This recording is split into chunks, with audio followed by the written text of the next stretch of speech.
Hello po guys, so nandito na naman po yung ating YouTube channel ko. So ngayon ay mayroon pala ako sa inyong ginawa sa trompo. So ayan po, so ito guys, so grabe oh.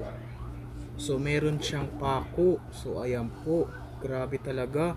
Tapos meron din siyang bola na parang yoyo, yung tag 10 pesos kay nila Tita Mel. So ayan po, nung ginawa ko kasi itong lato-lato nung December.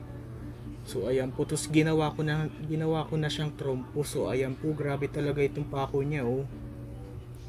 So ayan po, pati ito yung kanyang ulo. So ayan po, so tetestingin natin. Kasi nung hindi ito naka-video, ang tining ng ikot nito. So ayan po, so tara, ito yung tali niya. So tara, so ganito lang ang ito tali. Una, 1, ganyan. So itira mo na. Ito na. Kitang-kita nyo ba guys? Layo tayo. Ayan. Kitang-kita nyo. Ayan no. Naikot. Ayan. So antayin muna natin. Oh, ang tagal tumigil. Grabe.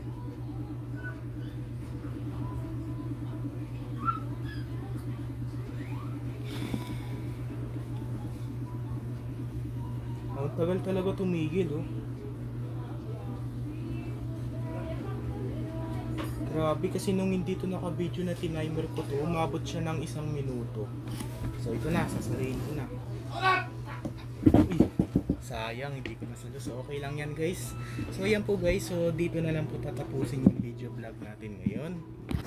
So i-like and share and subscribe mo ko guys para lagi kayo updated sa susunod kong video na in-upload. So ang date na po ngayon, it's May 30. So ayan po, it's Thursday pala, ano ba yan? So malapit na rin po mag May 31. So ayan po, so May 30, it's Thursday na po. So mag June 1 na. Bye!